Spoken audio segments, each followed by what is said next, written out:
You're listening to the New York Said Podcast. Fear not, my friends. This will be my greatest performance. Give it to me. Here we go. We came, we saw, we kicked its ass.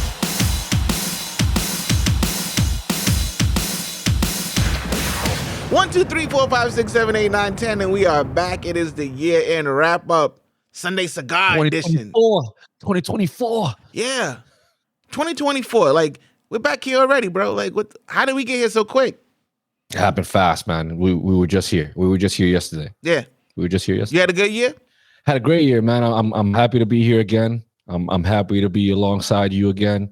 You know, I don't take it for granted. I'm really, excited about being here. I've had a good year, man. I've had a year of discipline. Your key word is discipline? Yeah, for sure. This year has been a year of discipline. What about you? How's been your year so far? It was a very tumultuous year. I'm not even going to lie to you. But wow, you're going to go opposite. no.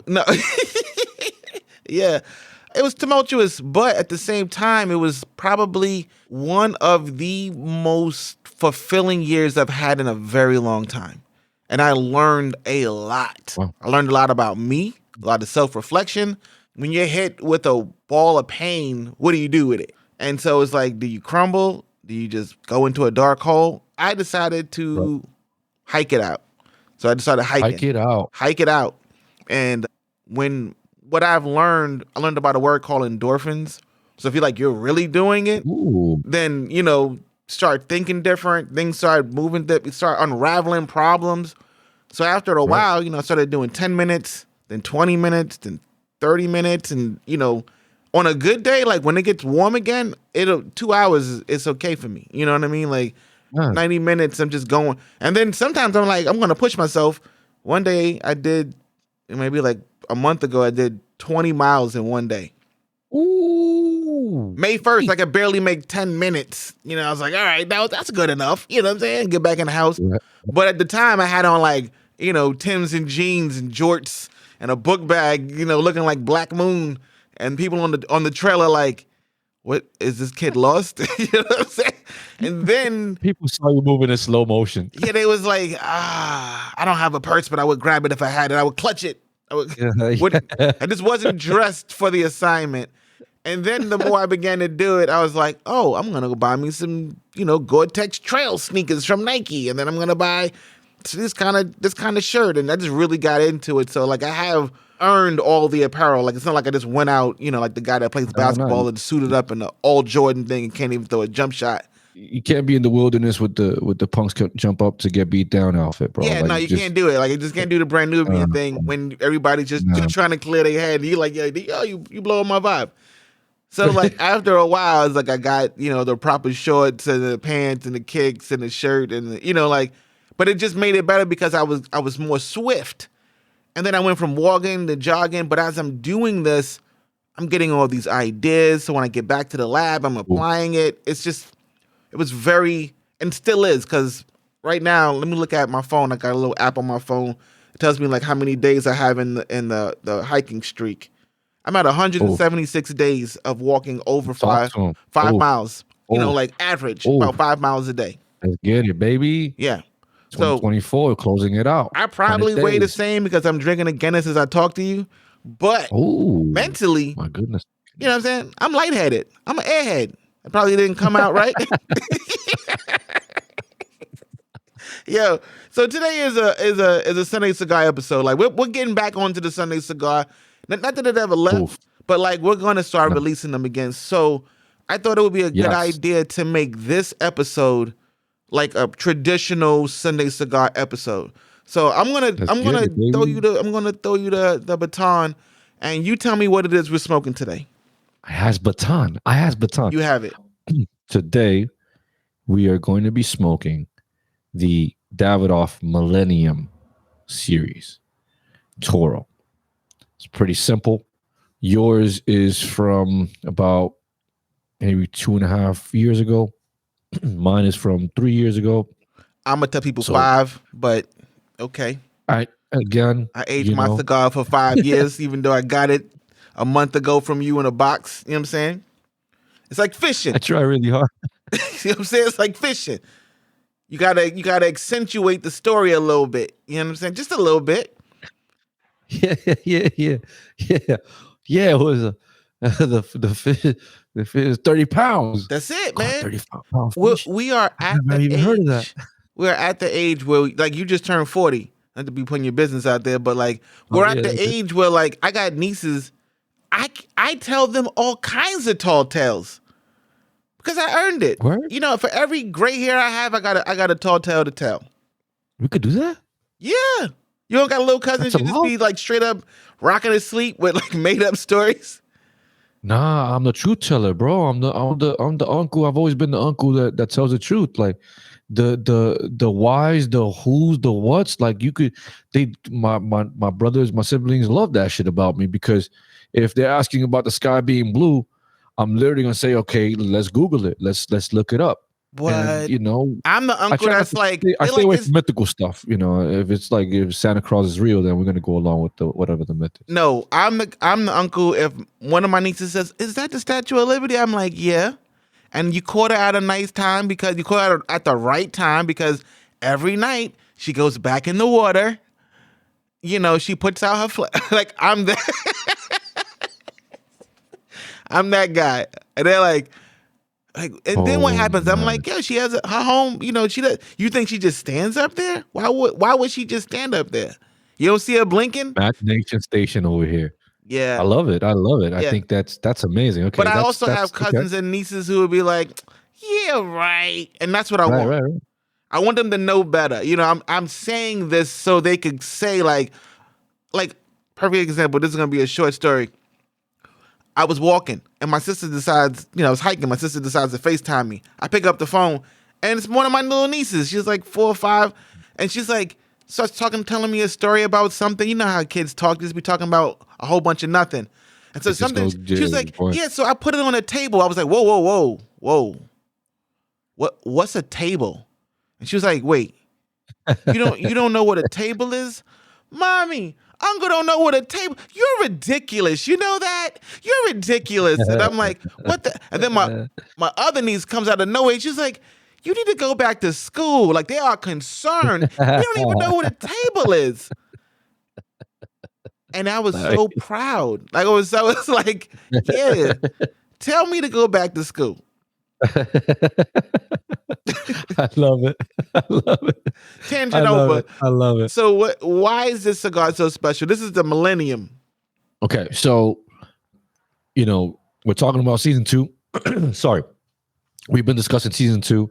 We've been discussing Street Fighter 2. Street right? Fighter That's 2. been the That's what we theme. want it to be.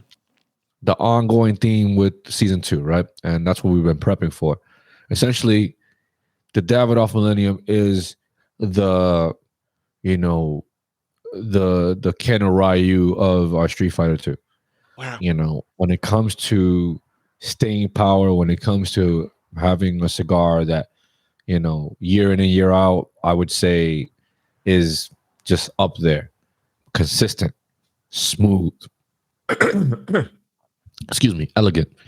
All these things that, I cherish about a medium bodied cigar that isn't, doesn't have any flares, any whistles. There's no sparklers on the bottles. It's just a bottle of Dom P. And it's a consistent You know what I'm saying? smoke. This is a consistent smoke year in and year out. And so what are You know, some of the and- regions that we would get from this? So this is more of the earthy, nutty. This is like traditional Dominican. Mm. With the Millennium series, this is really like the creme de la creme when it comes to, regular production, limited production at that. I will say, But I will say, year like, in year out production. when you send me cigars like this, they usually sit in my humidor because I'm like, what have I done to deserve that? Like, what have I done to deserve to smoke that?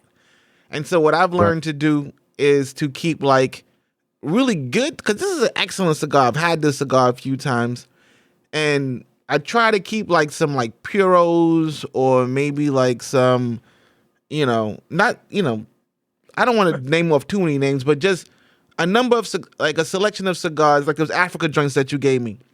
Yep. Those are nice Definitely no go-to quick cigars that I could, peel off in like 45 minutes.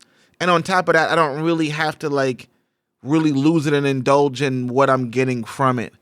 But this cigar is like, all right, this is a perfect end of the year cigar for me in the sense of There it like is. the year that I've had, this is like you said, the Don P of cigars. Mm. And so like I've had a year, like today, I published the book. Yeah. You published a book today, I huh? published the book. I published the like book, that. The Connected Conversation. It's out. Connected Conversation. It took me a very long time to create this book. But it's Okay. something that now that it's live, now that it's on Amazon, this smoke is like, okay, I did the work. You know how back in the days you had to do your homework and then Yeah. you play? There it is. This my is man. this is that Yeah. smoke. I'm going to play. Yes. The version that I have was sent to me by Davidoff for my wedding. I had one cigar that day. It was not the Millennium, it was the Grand Cru, but I did have it on our honeymoon. And they didn't give me a new box. They definitely gave me something that was aged for a while. So I definitely have an affinity for the cigar. Again, Can I ask you a we're question talking right about- quick? Not to Please. cut you. How does it Okay. feel to have just Davidoff send you a gift for your birthday of aged cigars? To be that place in your Oh. career, what does that feel like?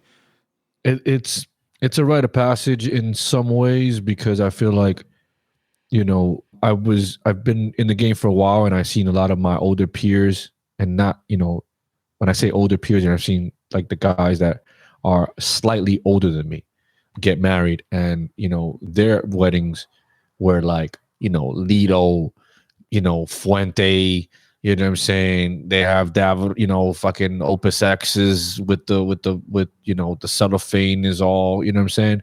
So I've seen lavishness from a love standpoint. Where I am in my career is that I've made money for a lot of companies in the sense of being a good partner with them, but I don't blend those worlds. So when they do make the attempt, to make me look good or even to show me love, it definitely, it resonates. So for me, it was more so like the people finding out, because I was also like, I'm not the person that's going around saying I'm getting married at this date, especially the way we did it. We were supposed to get married 10/10/20. Obviously, COVID hit, right? We had to kind of scramble. We pretty much canceled it, and then we ended up getting married in May. So May 15th to be exact. And the idea is that it was like during the COVID thing where you couldn't even have large groups. This is like right as it was tapering off. Yeah. And, restaurants were opening, but you couldn't have larger than 6 people groups. So we kind of broke the rules and we had, a 30-something person wedding. You know what I'm saying? Yeah, I was on In the that- Zoom. I watched it. exactly. Yeah. I sent links to the people that couldn't make it. So, essentially, I had Davidoff Millenniums, I had some Ashton cabinets, and they were all, they all had, the whole wedding date, the whole 9. So, how do I feel about it, bro? I feel blessed. I feel like, I earned it on some point where, I hope that these people see me as the right person to have sent cigars to. Mm-hmm. I'm proud to be at that caliber because not everybody gets that type of love.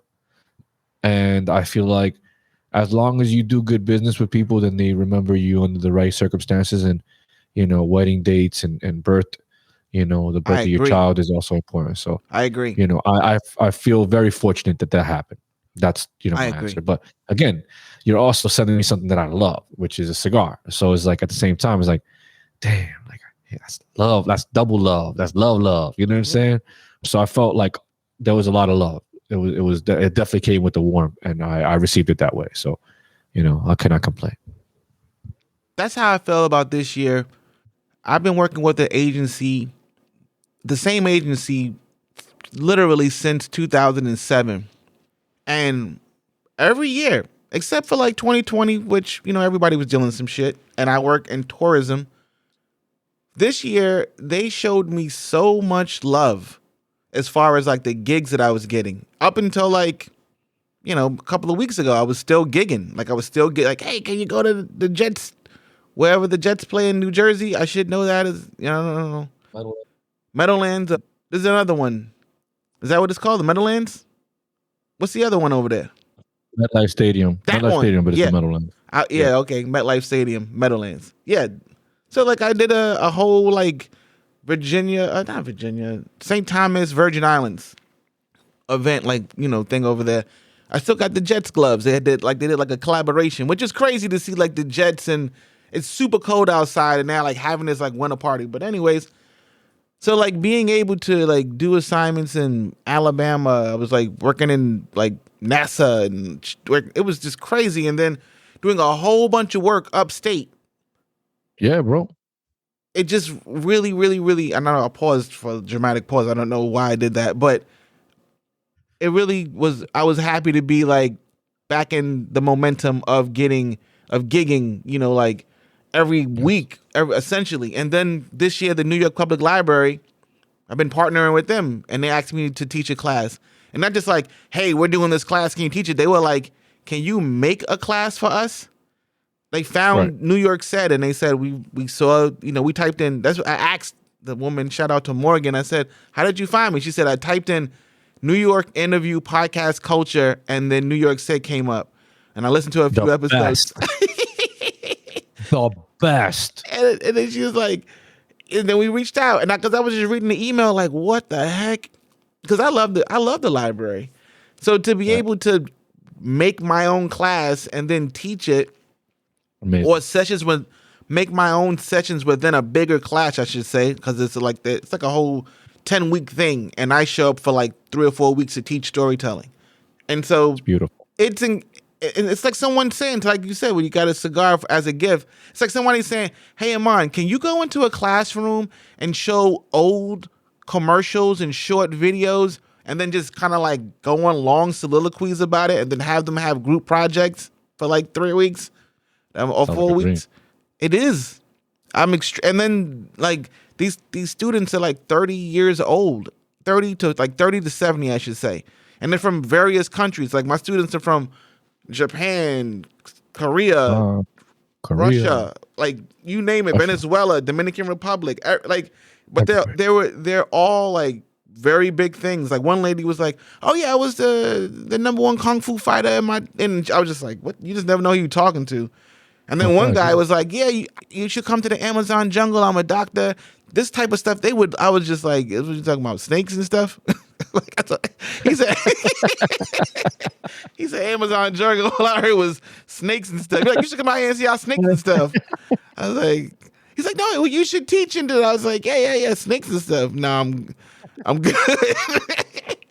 So, well, I mean, not to cut you off, but a fun fact is, we started our journey at the library.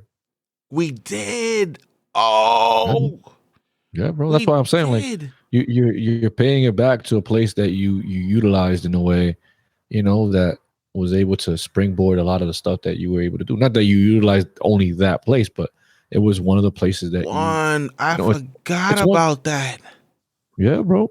I forgot about that. I used to literally book office space or like, study space in the library at the one that's like close to the 34th Street. Yeah. You know what I'm saying? And it's a nice one. And they were mad cool, and we would record podcasts. Cool. We recorded our first podcast. Fact. Yeah, and then we took it to the street because then we had that weird interview. Yeah. I'm still curious about what happened. Who was selling who on what? Anyway. And then we ended up in like Madison Park, and it was like art by the Flatiron and all that. Correct. Yes. Yeah.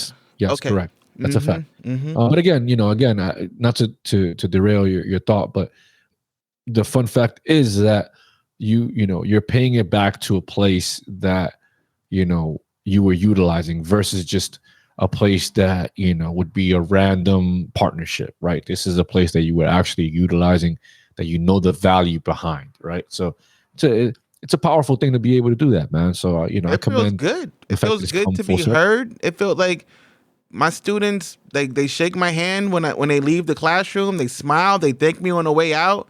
And my Yes. goal and mission is always like, how can I deliver applicable information in the easiest way possible? And like say to them, like, listen, you guys already tell stories. I'm just gonna show you how to do it with intention and a little bit of strategy and some technique.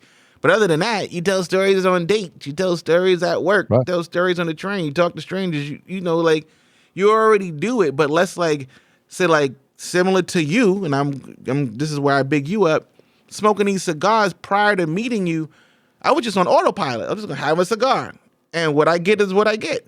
And I might get the top notes, but I wasn't like truly understanding intentionally. Like when I choose a smoke, I'm choosing it for like, oh, this one has a candela, and I know I'm gonna get these notes, or this one is this, and this particular brand does this. And if I want it to be complex and change over time, then I want to go lean on this company. If I want even an infused or whatever, you brought Yeah, me just into the world in the most unpretentious way. You know, like the same way you develop a relationship with a barber. You're just like, yo, my man, what up? And he understands, like my barber knows that, like, just follow the natural line. Like, do not do any extra craziness. You know what I'm saying? I don't have me walking out there looking like Flo Rida. Like, I don't need that. You know what I'm saying? Just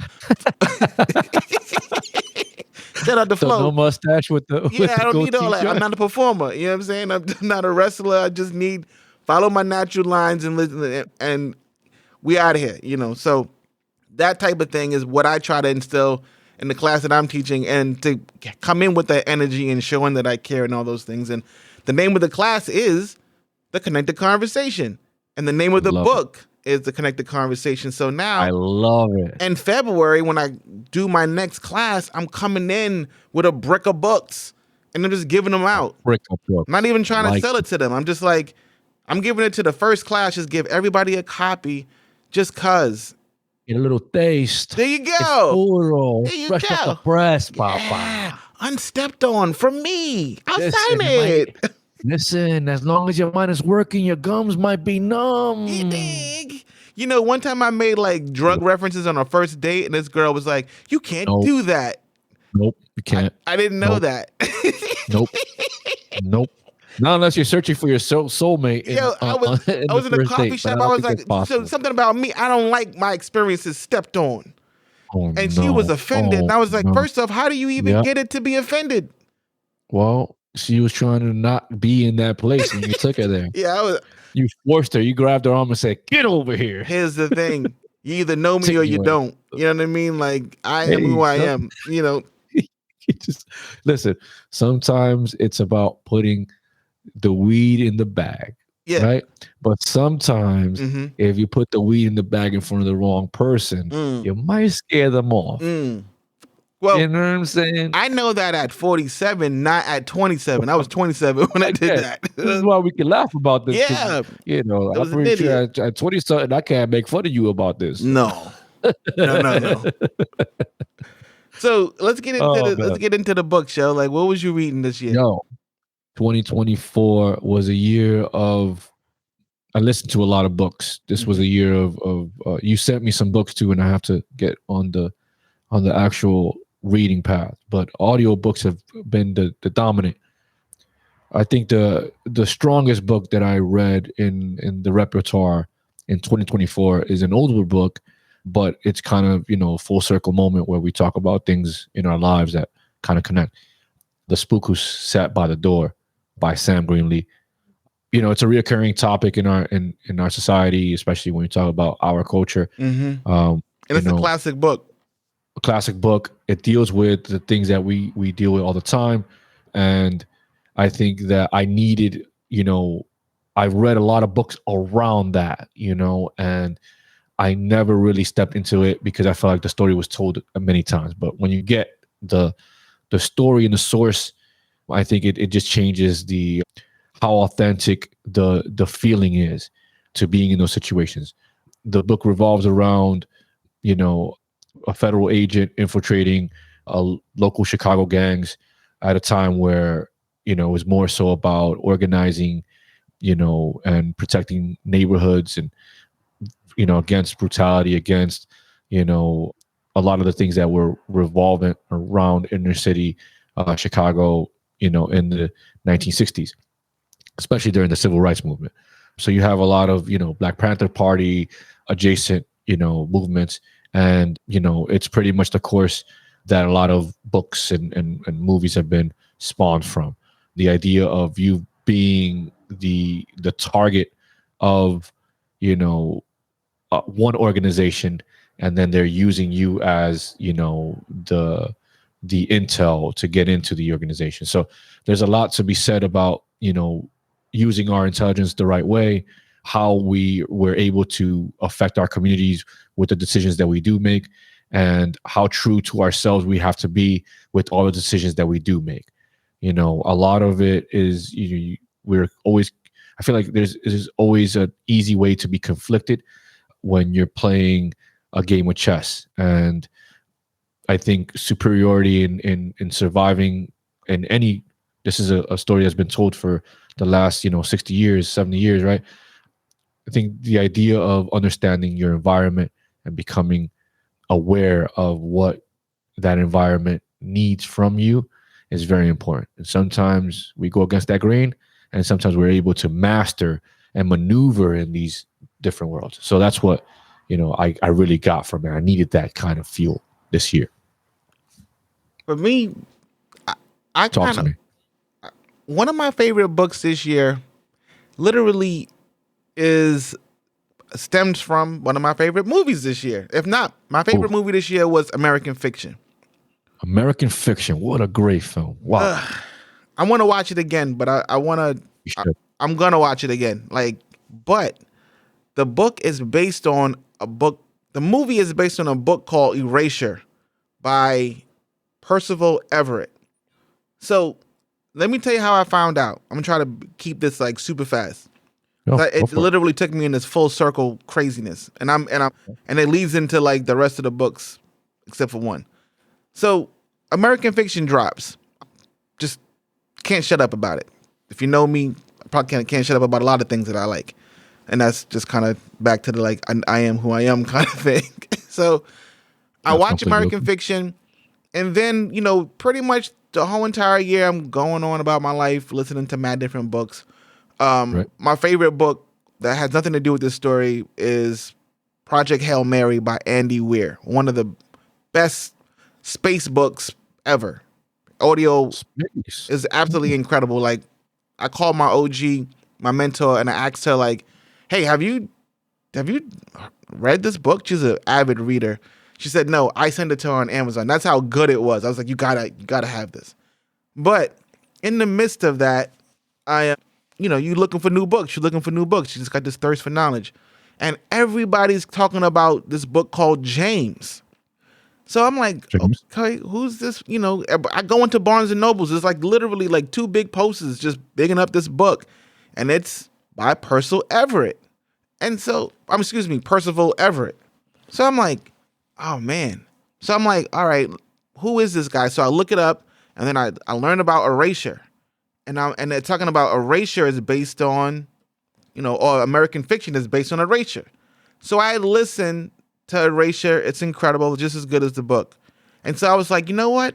I'm going to listen to James. So then I learned about James, and I'm like, oh wait, this book is based on Huckleberry Finn, The Adventures of Huckleberry Finn.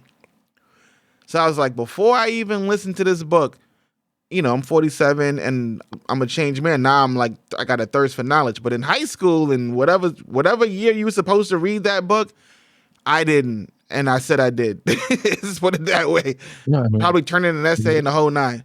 So I went back to The Adventures of Huckleberry Finn and I listened to it. And I was like, damn, this is good.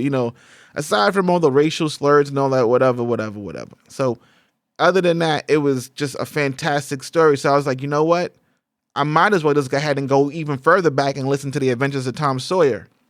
Oof. So I listened to The Adventures of Tom Sawyer, and then I understand The Adventures of Huckleberry Finn even more.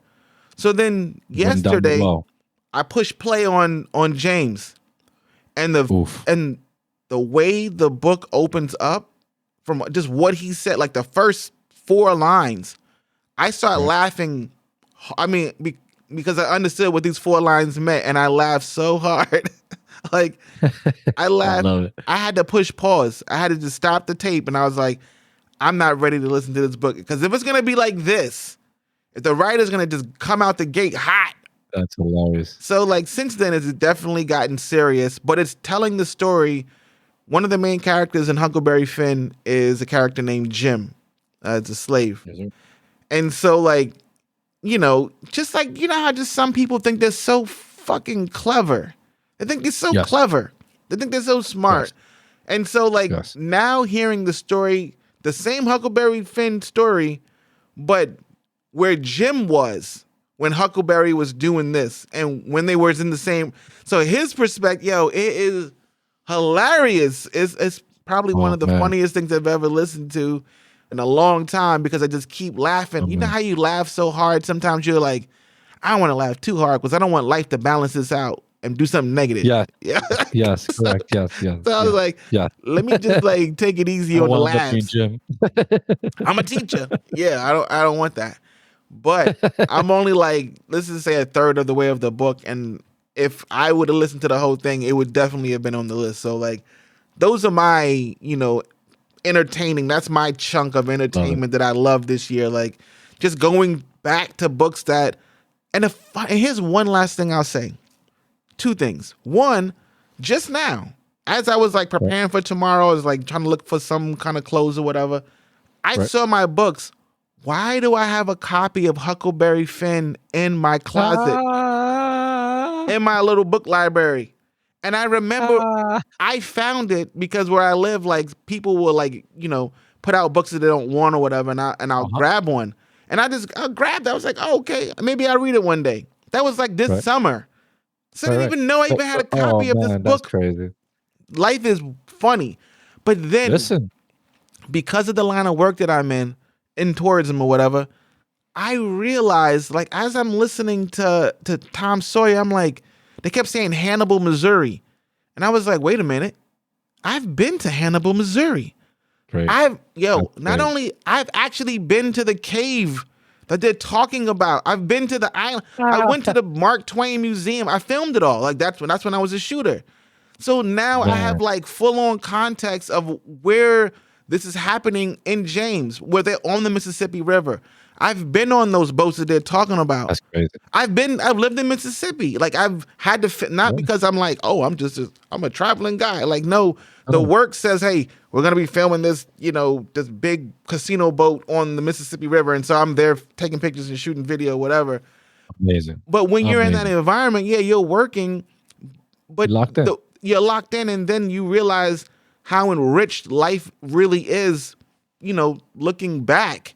And so now I'm listening to these books. I'm like, I actually have context to like what the actual when they talk about stalagmites or whatever and various they were taking us the whatever tour guide I went on over the tour that I was filming. That's so cool. So it's like I'm reading a book and I have actual reference. And then with the American fiction, it's like, okay, when you listen to Erasure, because I saw American fiction first, and then I listen to the book, all the characters already exist because the book is saying this is this guy, and I'm like, oh yeah, that's the guy in the movie. And so like, it's just been a beautiful year for taking in books and films and shit. So like everything was just like simpatico this year. So yeah, salute. You're doing it the right way, and you know that. But in the sense of, and I'll be the speaker for the universe for you, right?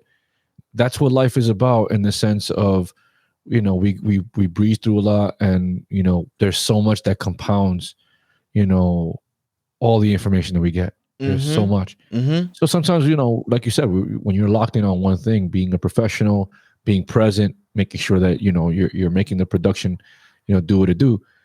With that comes the absence of all the things that, you already were adjacent to. And even then, like, even having the book, right?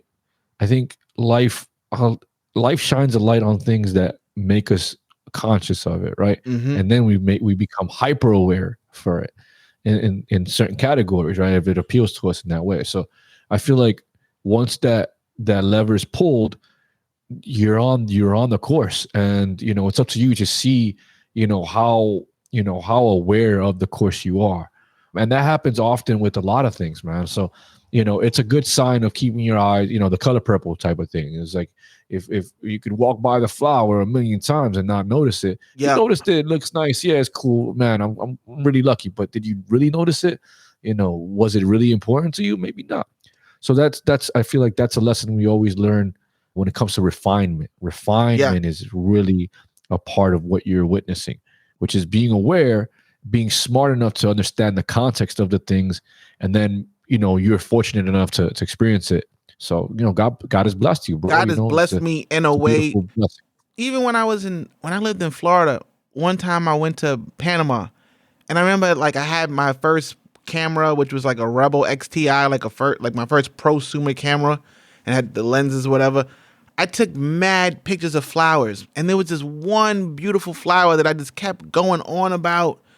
And then when I got back from the trip, I lived on the second floor of this apartment complex, but I had my own parking spot and the stairs are right there.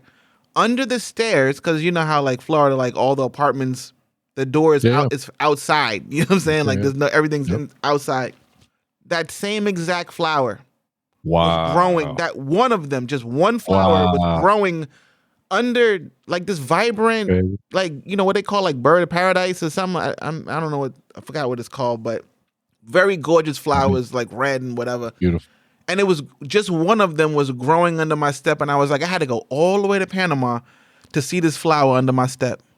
That's beautiful, man. And that's life. That's life. That's the point of travel. That's the point of knowing people. Like, you have unlocked cigars for me. And even let's just shout out Steve. Like Steve did. He was the first person that I knew personally that I was friends with who had a series of something, and he was doing like VW TV, and he was like going around basically like New York said, but with VW. And I was like, I want a series of something. You know what I'm saying? Beautiful. And so like when you realize like once you lock into a series of something, you're refining and how to do it better. And how to be a better communicator, how to make better episodes, how to make better blog posts, but whatever. But you're like in the pocket of that thing that you're locked into. And then you learn to like that old saying of like, if you're talking to everybody, you're talking to nobody. So when he did like VR, he was talking to like, not VR, VW. When he was doing VW, he was talking to the VW community. And so like, if it wasn't, like, there was no room to talk about anything else other than that, all the things that happen in that universe. And that's a lot. So like when I started making my series, I was like, I was making all the big mistakes. I was like taking pictures of this and that and this and that. And then when I was like, words, I'm just going to focus on words. And those people who respond to these words will be my community. And then that's what happened. And then within itself, the seed was planted and then it turned into whatever it is today.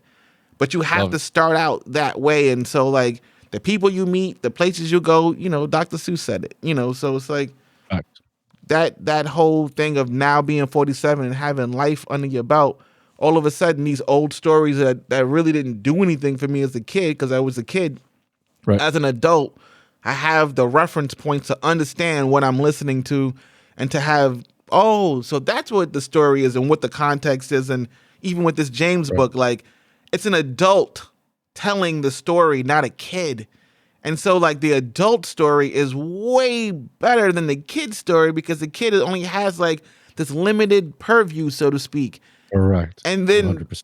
Jim or James, he sees it all because he's a lot older, Correct. So, I can't tell you how inspired and moved that I am to be at this point, to be able to just find richness and value in things that were invisible to me prior.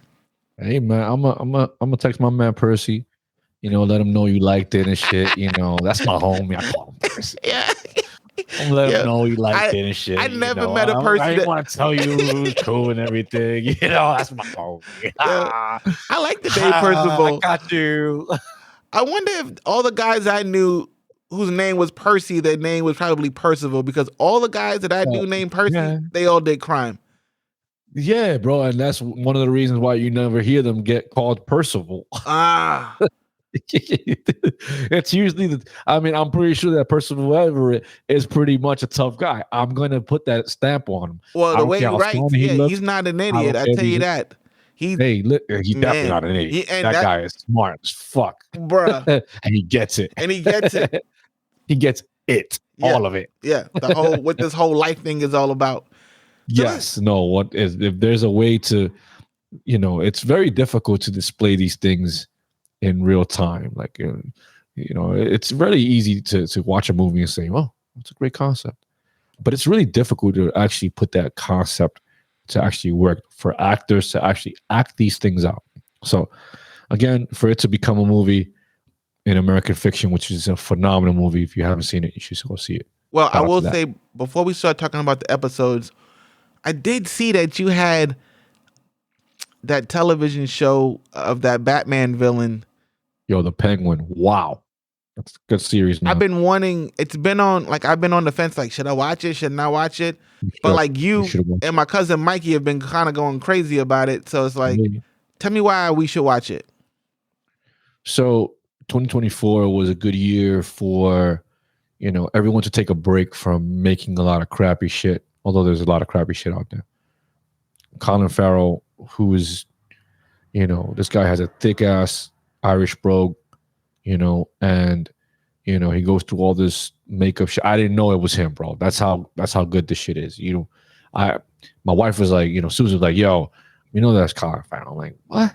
Wow. Looked it up. It's crazy.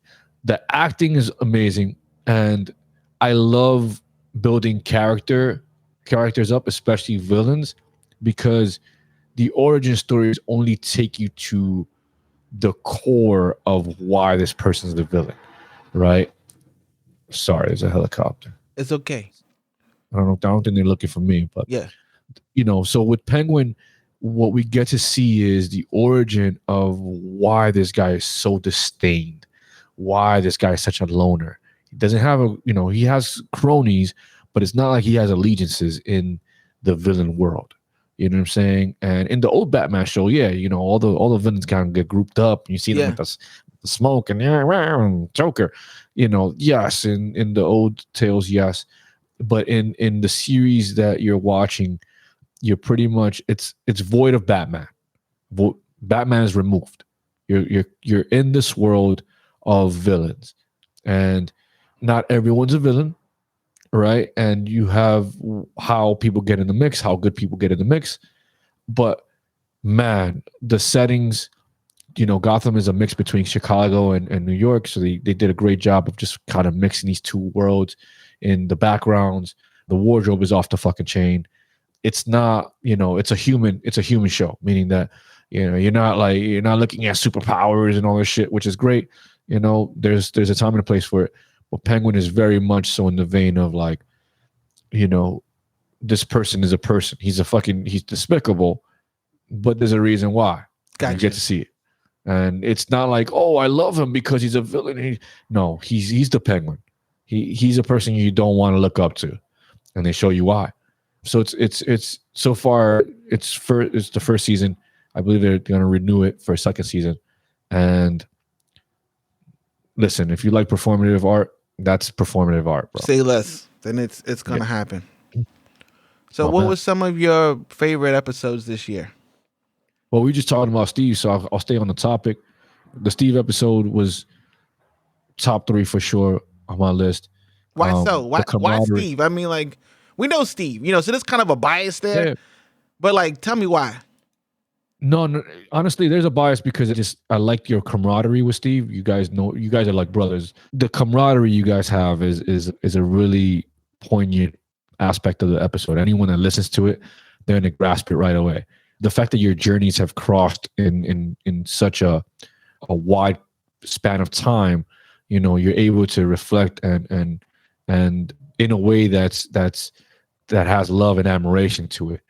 With Steve's episode, it taught me a lot about transitions in life, especially when things are going right. The question that he left the listener with was, are you ready when things are right to really chase something that you really love? Or, is there an evolution to who you want to be? And I feel like Steve's story is a story about evolution, where again, he was living a good life, but he also wanted more, and now it leads him to be, the owner of his journey. He was able to negotiate his way through these different, I wouldn't call them gigs, but I would call them jobs, and through his career, he was able to assess when he wanted more, whether it was free time, whether it was sunsets at the beach, and, I learned a lot from both of you as to how to leverage the work that you put in and the value that you offer a company, especially on the exit. The fact that you guys were able to say, instead of, instead of the severance package, why don't you just, I need some equipment. Let me get some of this equipment. You guys are going to fucking sell off anyway. Yeah, that was Steve O'Day. Like that I didn't even, I had resigned prior, and then that happened. Like the big, the recession happened. And then he chose to make that decision, which I myself was also impressed with, so yeah. Yeah, I mean, and again, not everyone has that type of thought process, and it really depends on, where your mentality is in that moment. If you're about to exit a situation and you know that the value that you brought can negotiate you, some things that you actually need, sometimes companies don't want to give you that. Yeah. But it means that you're valuable if they want to play ball with you. You just can't block your shit. You know what I'm saying? So Steve's episode taught me a lot about, even now, I just turned 40. I feel like it taught me something about what happens when, you're not complacent and you do want to do what you love. You have to wake yourself up, So yeah, I love that episode, man. It was definitely, there's definitely growth in that episode if you listen to it. Yeah. And shout out to Steve for his patience, because because he's a fan. We'll do a whole episode and I'm like, yeah, it's not coming out, man. I'm not gonna put that out. Either I messed up or I just didn't feel it, or the sound was this or the sound was that. And, so like when I do drop something, and I mean, if anybody knows that, it's you too, because even this, yes, this is our second round on, the New York set wrap up. Like we recorded one last week and we were just like, it ain't hitting. This time you said it, which I was impressed with. You was like, hey, you want to do it again? I was like, you already know. You want to do it again? Yeah, I'll record again. Let's get it the way we know we could do it. And already, we're 50 minutes in, and it's still, we've stepped it up as opposed. The energy is better. Everything is better because we decided to not settle. And to Steve's point, and just with that episode in general, is like, as a creative, as a professional, no matter what you do for a living, at sometimes you just have to look around and be like, is this as high as I want to go, or can I go higher? Or do I need to pivot, or do I need to change not your entire career, but like even with me, like I rarely get hired to shoot photography because I've evolved into a producer. But in order for me to do that, I had to personally have a conversation with myself and say, do I still want to be a shooter? If the answer is no, then what is the next step? And so his episode is a nice case study for that. What is step? That is, if I can sum it up, that's the episode. What is the next step? Everything in life. What is it professionally? What is the next step? Right? So that's if I were to sum it up, that would be it. What is the next step? Steven episode. And what was your other one? Man, I have to say the LES yearbook. Destiny Mata. Yeah, man. Shout out to Destiny Mata. Obviously, the fact that you guys collaborated in a way that both of you understand how to present something, right? And in this case, it's like watching,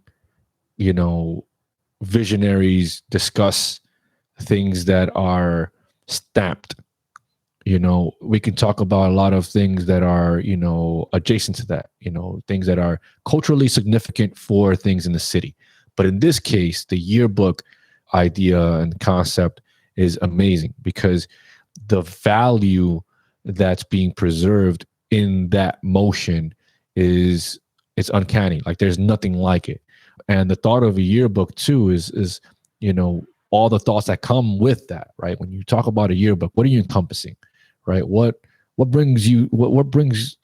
the first thought that comes to your mind when you think of a yearbook? And it's really about preservation, a time and a place that you want to preserve.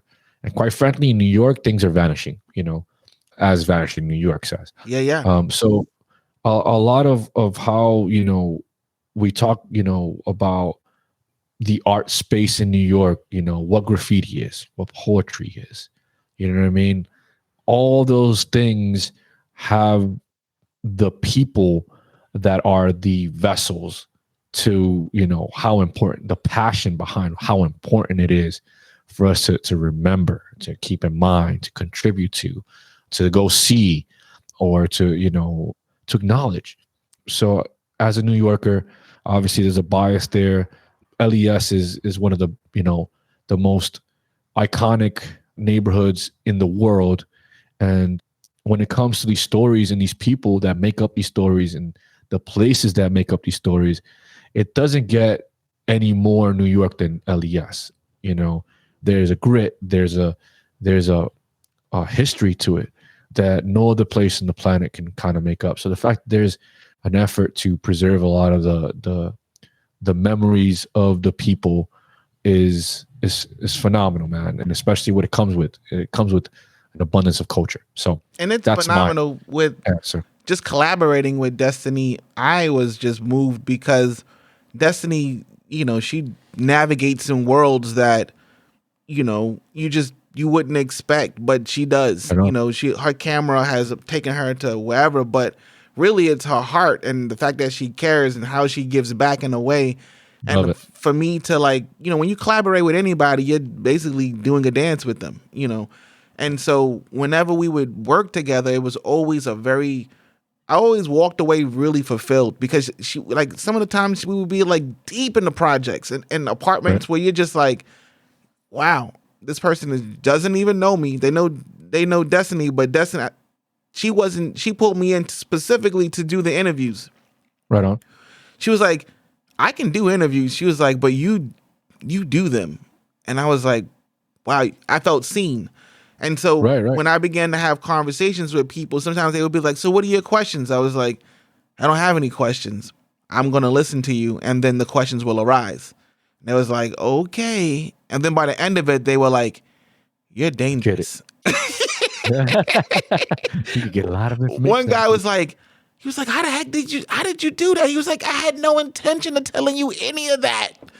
And I just started spilling my guts. And I was just like, I care. I genuinely want to capture this. And on top of that, I'm with Destiny, so she brought all three of us together. And so there's no judgment. We're here to, document, archive, preserve. And so to be able to do that with somebody who's doing that already, who just like, hey, I'm working on this thing. This is what I think you should do with it. I'm like, so you just want me to be myself? And that was the thing that kept happening all year. I kept being pulled into phenomenal experiences and opportunities to just be myself and to do the thing that I do well and the thing that I enjoy doing. So it was never work. I never worked with Destiny. We always collaborated, and all of the people I met several people outside of the project that I'm mega cool with because now, we have this in common that we were all part of this special project that's still ongoing, by the way. So, Love it, bro. Yeah, I love the episode. Again, definitely one of my favorites, bro. One of my favorites was the Hot Dog King. Oh, wow. What a great episode. One of the reasons why I love it so much, the episode is just because Dan just really showed up and gave a story. But the story before the episode happened was when I was watching Netflix and it was a show called Street Eats. And Street Eats is basically an offshoot of Chef's Table. Same director, the same guy who did, I think his name was David Gelb.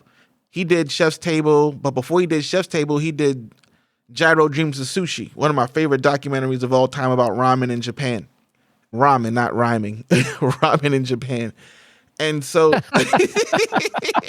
sometimes my in and out New York accent shows up, So I'm watching the show and they do this little vignette about Dan. And I was like, you know what? I'd like to talk to that guy because his hot dog cart was in front of the Met and it still is. And I was like, whenever I go to the Met, I'm going to see if I can meet him. And whenever I would go to the Met, I would never see him. And this summer, I went to the Met, and they had this beautiful, incredible Harlem Renaissance exhibit, which was fantastic. And then when I came outside, I was like, hopefully I see Dan. And I looked at the carts, I didn't see anybody. I probably saw like one of his family members. So I didn't say anything. I just kept it pushing. Not even a week later, after that specific visit, I got an email from Dan basically picturing me like, hey, I should be on your show. And here's all the reasons why. And I just wrote him back. I was like, Dan, you're looking for me. I'm looking for you. What are you doing Wednesday?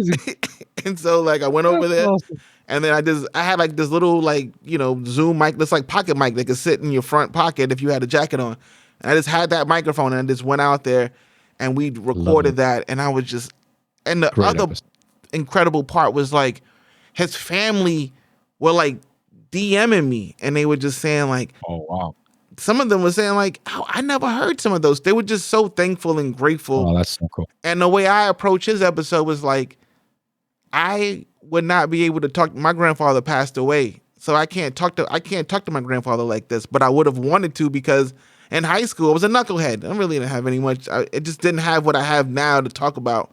So I was like, this is my opportunity to have this conversation as if he was my own grandfather and get his story and get it in a thorough way, but get it in a very conversational, interview style.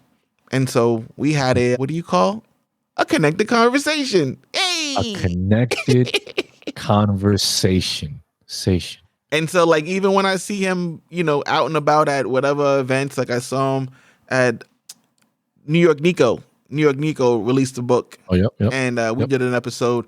But before the episode came out, he was like, yo, I'm having a private book launch, friends and family. And he had basically the entire Instagram there. Like, everybody you see on his feed was there, like all the skit makers and the small business owners, even my man Henry that owns the Army Surplus right there on Houston Street. Like that's my guy. Before the pandemic and all that. That's when I lived in LES. That's where I would go to get my, Army sweaters and whatever what they call them shipyard hats. Like Navy Yard hats or whatever. Like basically the Scully. Yeah, like dock hats. Yeah, dock. That's what it was exactly. The dockman's hat. So. He's a very nice guy. Like, he even met my father. When my father came to town, I was like, Pop, if you're going to buy some gloves or something, let's go hit up Henry. So, I mean, to see all those people in the same spot, it was very surreal because I was like, yo, I scroll by you guys all day, That's amazing. Yeah. And then the last one I'll say is the Bill Adler episode. Bill Adler. Man. Oof. That's on my list, bro. That one. Tell me why it's on your list. Cultural significance. I mean, first of all, it was at the top of the year, so I think that you kind of dropped that bomb, and it was like, woof! Now this wave, you got to keep up with that wave.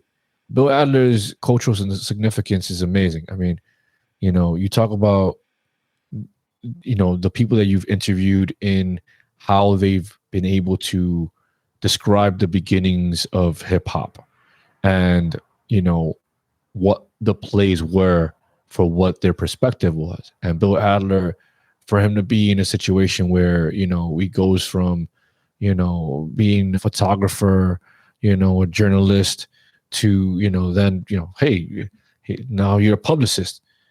The journey is a righteous one because it comes from being a pioneer, right? Like when you don't have a lot of architecture in front of you to be able to pave the way for what the future looks like, there's a lot to be said about, the grasp that you have to have for the culture that you're servicing.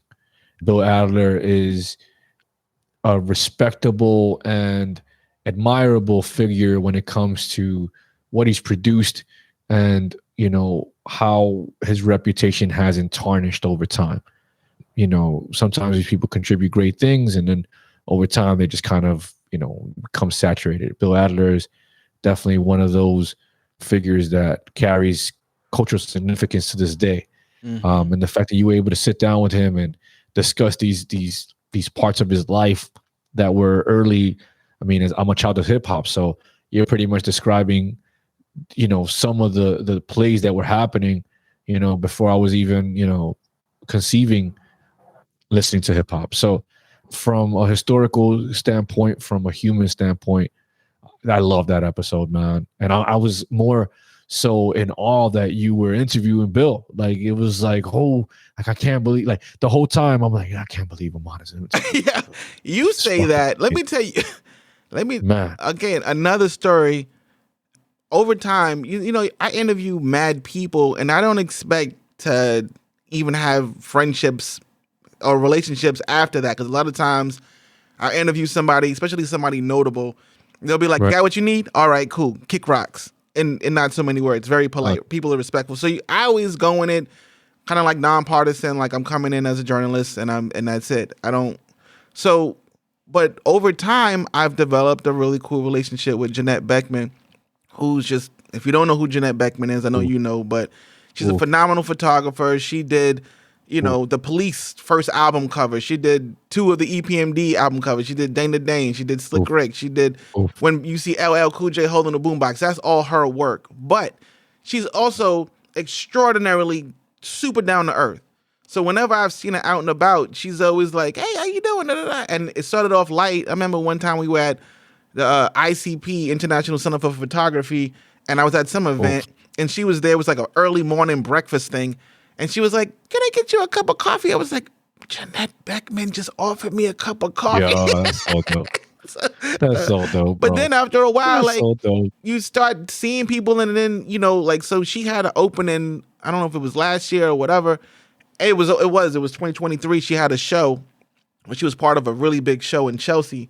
And I saw her there, and I saw Vicky Toback, and Vicky, they were sitting next to Bill, and they was like, "Yo, you need to do an interview with Amon." Oh man. And I was like, "Yeah," and I was just like, "Nice to meet you." But he was like very stoic, so I was just like, Yeah. "Okay, yeah, nice to meet you, sir." I didn't think anything of it, but like both Vicky and Jeanette gave me the cosign, like, "Yo, it would be a good idea," and nothing came of it because I just wasn't, you know, I was just like, "Yeah, right, Bill Adler gonna do a show with me," you know, because you just never know.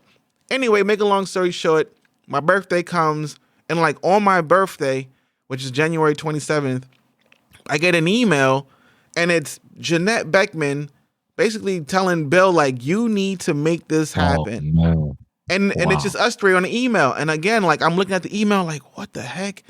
But That's then, amazing. you know, my reptilian mind or whatever you want to call it, the monkey brain or whatever, it's just like, Bill Adler is not responding to this. And 2 weeks went by, and I just forgot about it. And then, like, he wrote, "Any friend of Jeanette is a friend of mine." Yo, and he just we set up a time, and I ended up at his house. And he, at the end of it, he's like, and it's in the episode, he's just like, "You're really good at this. You should keep doing this." So I'm getting the cosign from somebody who, you know, who does it. It wasn't like, "Oh, I need validation," none of that stuff. It was more like, "I see you, what you've just done," because we were like an hour and a half in. And so I was like, man, it felt good. But I had, of course, just like anybody, I had studied, I had read some of his own articles, I had read some of his own, you know, some of these book blurbs, and he was like, "You read that?" Like, he was just like, right. You know, of course I read it. Like, I'm going to sit in a room with you, you know, like you said, to someone who's done all these great things or what have you. And it was just a really cool experience, and it just set off for what the year was to be that I had no idea. And I'm still keeping up with that momentum, regardless of whatever was going on in my life and blah, blah, blah. I'm still like, you know what? I'm either gonna like fall or I'm gonna rise, and I chose to rise. This is a message to anyone who's gonna be on the show. New York said going forward, Amon is him. He's the table. People say, "Hey, you bring into the table." Amon is the table. All right. So, you know, if you're ever listening to any episodes and you come across the year in wrap-up for 2024, and you're like, "Hey, what is Amon about? You know, what is his style?" Hey, listen no further. If he asked you, yo, congratulations. And that's another thing, because I don't ask everybody. Like, I just want to make that clear. Like, it's a curated piece. Like, there are I'm not the only. Everybody has their own style. You know, everybody captures New York however they want to capture it. But for me, I don't want to talk to just anybody. Like, I want to make sure that, you know, go ahead. when I say the ask is more so about the recommendation, right? Because now the idea is that you're able to assess the person that you want to interview, and if it doesn't fall in line with what you want, then obviously it doesn't work. Or you could pocket it. You could interview them and pocket it. I know that you do that as well. But what I'm trying to say is that everyone has skepticism when it comes to being on a podcast or being interviewed or having a conversation. And let me just say this right quick. A lot of times I step into rooms where people are expecting what they've always gotten, and then they realize like I'm not here for play. And I'm here to have a good time. I'm here to have a great conversation, but I did my due diligence. I did my homework. I'm not going to freestyle this. Even if I don't even know you, I will still somehow figure out a way on the fly. Like if somebody like like Obar, who I interviewed on 14th Street, who does all the artwork, like that was just like I was just walking by him, and I just felt like, let me just ask him. And he was very intense, but we got it done. So it's just like one of those things that, again, if I have like some time, if I have like a couple of weeks in advance, I'm going to make sure that when I sit down with you, I'm not wasting your time, Yeah. Yeah. And again, the idea of the finished product speaks for itself. Vicky's episode's amazing. Stephanie's episode's amazing. You know what I'm saying? Bill Adler's follows up, and it's amazing. So that's what I'm saying is the proof is in the pudding. And that's where my confidence comes from in talking this shit for you, because I know you're not to talk your shit. So I gotta talk your shit for you. I appreciate it. In this case, this is for the person who potentially can be interviewed or have a conversation with you. I'm talking about, I could be talking to you, Michael Jordan. I could be talking to you, what I'm saying, Barack Obama. You don't know. I don't know who I'm talking to right now. But I do know that if you hear the recommendation, you say, oh, let me see what this year-end rapper shit, and you happen to speed up and go to this part of the episode, listen, this is Juan Sanchez, and I approve this message. I love you, brother. Sincerely. Hey, man. And I would say the last piece that I really appreciated about this year, as far as the New York City project is concerned, is the piece that I did with CJ Hendry. Oof. And that was because there was no podcast audio. There was just a straight up article. And so it was one of the very first experiential travel pieces that I did, where I just went to the event and like told a story, just spilled what was going on. And so now, because there's a article component where I'm doing feature stories in addition to the podcast episode with the photography, it's all creating this like full body experience, back to the cigar, where you get if you don't want to listen, then you can read the article. And my goal is like, are you trying to be the New York Times or the New Yorker? I am. Am I trying to be New York? Am I trying to be Monocle? Yes, I am trying to be all. That's the goal. Like, I'm not trying to put out just a bunch of words, like I genuinely want to make sure that if someone reads it, and I think that has been, same thing with the Monopoly episode. The people at Monopoly reached out. These people are reaching out. They're like, hey, we're doing a Queens edition. I'm like, guess what? That's fine. I'm from Queens. They didn't even know I was from Queens. They was like, well, we want you to talk to the producer of the game, Monopoly Queens. And when I told my father, I said, Pop, I just did an article with Monopoly. He was like, Monopoly, the game. And I was like, yeah. He was like, you go, boy. That's right. Shout out to Brother Ben. Yeah, shout out to Pop. Man, that's amazing. So, listen, auditory excellence. But like literary excellence. But to get to like, we're now 10 years into the project. This year makes the 10th year. And so like, I knew for the first couple of years I was going to be actively ignored, and I was.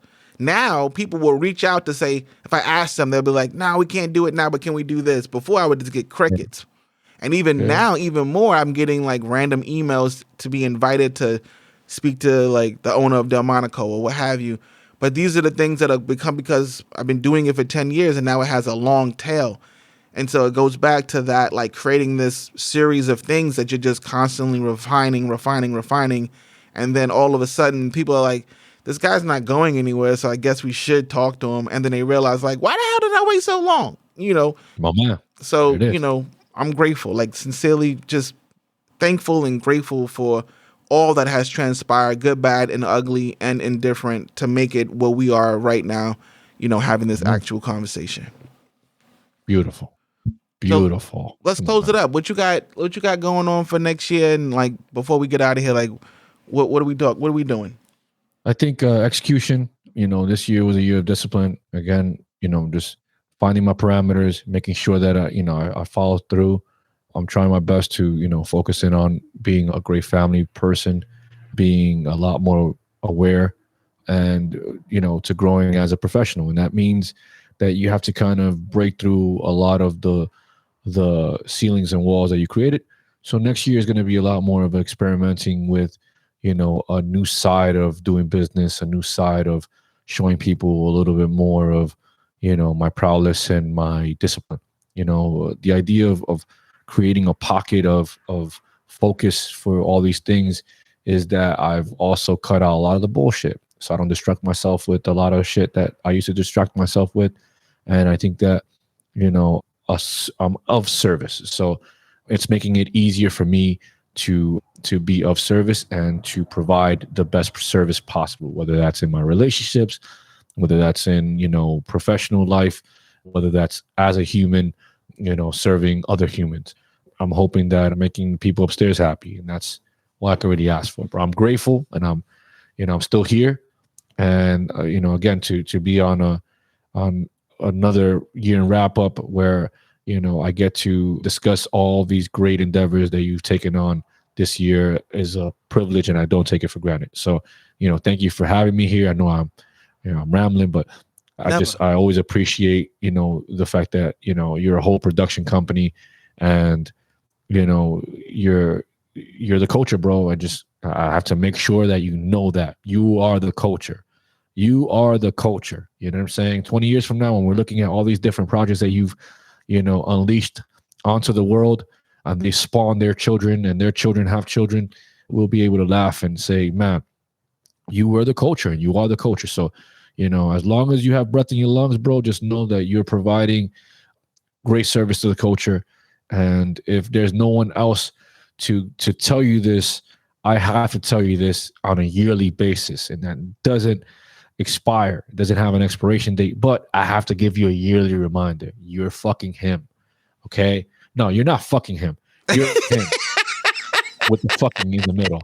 Right. All right? Because I want to pause the fuck out of that. Right. But all joke aside, just as a mirror and being able to witness a lot of the stuff that you let me in on and the behind the scenes, I thank you for allowing me to be a fly on the wall. And I commend the type of work and the evolution of your work, the evolution of New York Said, the evolution of all of your different projects, whether it's Zuberdashery, whether it's literary excellence, whether it's upgrading the website to make it look fucking phenomenal. You know what I'm saying? Like, when I describe your website, I always tell people, just think of, the Washington Post, think of the New York Times, think of Times Magazine, think of all these things in one and more. And, I've gotten great feedback. So, again, I have to tip my hat at the end of the year to you. Thank you. You know what I'm saying? You're the reason why I'm even holding a microphone. You know what I'm saying? Pause. You're the reason why this is all set up the way it is. And I'm happy to go on this journey with you for season 2, bro. So, as we talk about Sunday Cigar and we talk about, making the Street Fighter 2, I'm just appreciative of being part of New York Said in the year and wrap up and even discussing all these things. So I know that's long-winded, but I just want to say thank you. Thank you. I thank you for the kind words, and that means a lot. Like I said, it feels good to be seen, because sometimes you're just sitting at the computer doing things, or you're out and about doing things, and you don't know what's going to hit and what isn't going to hit. And that's the life of a creative, life of an artist. And so a lot of times I have these ideas, and I would not be able to take these risks and do these things that I do had I, if I knew that the people who are in my circle, the Chills, the Steves, my even my own mother, my sister, and everybody who's just like, yo, if you fall, you're good. Like, if you do something stupid, whatever, like, we got you. And So I'm like, all right, so I can just go ahead and just try this thing. And thankfully it all works out. And so for me, for next year, I'm going to continue the momentum that I've created this year for next year. And I think the mentality is looking at things as a canvas. And even with the vocab project, I'm looking at every book that I put out as a piece of art. So it doesn't matter if it hits or not. It's just an idea or a book that I want to see in the world. But the vocab project is inspired by, you know, back in the days when Master P had 10,000 albums come out, you know, all the mixtape dudes who would drop in mixtapes, you know, the Dirty Harrys and the Dog Times and the Ron G's of the world. They would just release a tape constantly. So I'm like, in that sense, what if I was to be able to just tackle an idea and create a framework that would allow me to deliver a literary presentation that was affordable, like a $15 book that anybody could pick up off Amazon. And on top of that, I don't have to go to the post office to do it. So the $15 is like, all right, Amazon takes $5 to print it. They take it's $15. They take $5 to print it, $5 to ship it, and then I get $5 toward New York Said, you know, and just project as a whole. So like Zubadashery does all the artwork, and then I'll do all the framework. The customer gets $1 million worth of game. There you go. And that's the goal. Like I'm trying to create something of value. So like some people are like, yeah, you made a photography book. Why you didn't tell me? I'm like, because I plan to make books that you actually want to buy. Like I get it. You want to support and I'm grateful, but I also want you to buy a thing that you actually want. So like it may not be book 3, it may be book 7. You're like, damn, this one really like book 7 might be about chess and you're all about chess, or you were interested in getting into chess. And I created a framework that would allow me to attack that and without having to like break my neck to create it, because I've created a framework around it. And so it's like, how can I make things that can support the project and not outright have to put ads and pop-ups on the website and ads that, like, you got to listen to 10 minutes of ads at the beginning of New York Said before you even get to the, you know, I've done over 250 episodes and very few of them have ads on them of any kind. If they are, it's only for a few seconds. So to be able to like step into that world of the way that whatever the work I'm doing, I'm approaching it as an artist and a professional creative. And so in that 100%. Way, it's opening doors and it's a way freer experience that I don't have so much pressure of like, oh, this has to hit, this has to do this. It's like, no, I'm going to create it to the best of my ability, whether it's an interview, whether it's an article, or whether it's a book, or whatever I'm called to do. Because a lot of times I get called to consult, or I get called to teach, or I get called to speak. Whatever it is that I show up to do, if I'm doing a 45-minute talk, there's something in that talk that hopefully can better your life and push whatever you're doing forward. Like, damn, I never thought about it like that. And it doesn't have to necessarily be about photography or art or whatever, but the art of creating and the art of communicating can be, you know, applied in a way that's similar. Like I said, when I met you, you opened up the door to me as far as what cigars really were. Right. And you did it in an unpretentious way. Right. And when I met Arturo Fuente Jr., I was with Steve. You know, like both Steve and I both met him and had cigars and, you know, like the whole thing. So like I didn't know the importance of that meeting until I met you. I was like, wait, so that was a really big thing. You're like, bruh, you have no idea. But at the time it was just like I'm meeting a really polite person who's mad cool and we're in Ybor City and we're, you know, but who would have thought that I would have, you know, all of a sudden now be seeking these rare cigars and receiving them, you know, and a lot of them will show up on Sunday Cigar Season 2, Street Fighter 2, you heard? So, you know, everything comes in full circle, like history repeats itself, but if you're paying attention, it will teach itself. That's 100%. And you retain your value in that way, where we were talking about in this episode, where life has kind of taught you just to open your eyes and, you know, the paths that you've already visited are coming back to give you some flowers, you know? So just life working its way, you know, out for a person who deserves it. And you certainly deserve it, bro. So, you know, congratulations, bro. All these things that we're talking about are things that, you know, we don't really congratulate ourselves for. you big yourself up, you keep it moving, the next mission is on. We don't really, get the time to say, man, I fucking, there's levity to it. Yeah. So as a whole, in layers, there's such layers that you've stepped up on, and everything from production to every episode now, such continuity is tight. So again, man, it goes to show, that the work you're putting in from the beginning is going to be rewarded that way. So just continue on to your journey and continue to elevate it, man. So far, that's all we're seeing is elevation. Anybody that's been listening, I'm hoping that, you can go back to any episode and feel that, you can find any connection possible. And I think it's definitely happening. Like, even like the Antino episode where he was selling his story. Like, that's a heavy story to tell. And like, I'm glad that I met him at episode 250, whatever, and not episode 3, because I wouldn't have known how to best, approach that and even deliver it in a way that wasn't exploitive or, sensationalized, but do it in a way where like there is some bedside manner to it, and then some value if someone may be going through something similar to what he shared. And these are big things. He didn't tell me a little story. Like, he told a very big story, but what attracted me to him was his style and the way he had all the tattoos and all the things. But you just, like, that whole still waters run deep. You just never know what people are going through. And that's why you should be kind. That's why you should have some courtesy and respect with the people that you encounter, because we're all just trying to figure this shit out.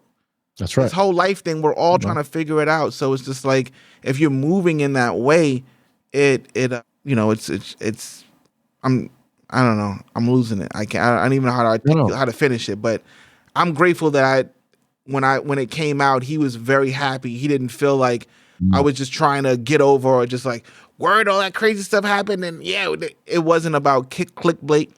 Excuse me. It wasn't about clickbait. It wasn't about any of that. It was just about like, there's somebody that may encounter this, or even people that I meet that are like, you just said something crazy, and I don't think you understand that what that really means. You should listen to this, and maybe you should learn something. And that does happen every now and again. I've had, I had a friend of mine say something crazy, and I was like, yo, I did an episode about HIV. You should listen to it. And then he called me back, and he was like, yo, man, I cried. He was like, I'll never do that again. I'll never make those kinds of jokes. I'll never. And I was just like, hey, man, I'm not here to judge you. I just wanted you to just see something. And to be able to prescribe like medicine, like, yo, this might help you out a little bit in a way, because you don't seem to understand.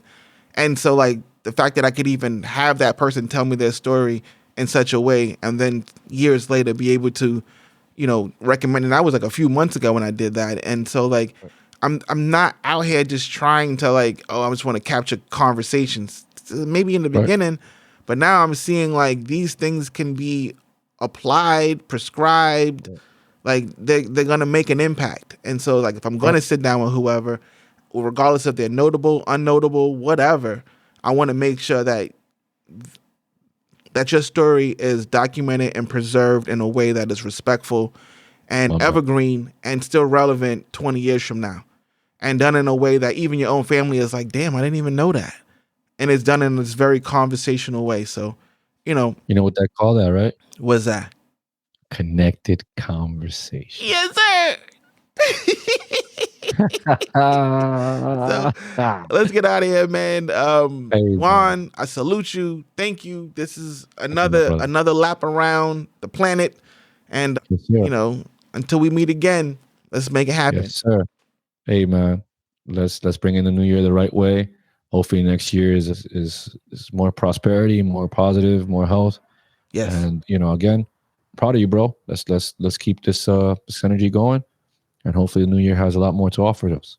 Absolutely. Let's make it happen. My man. I'll catch you on the other side. On the other side. Peace. Peace.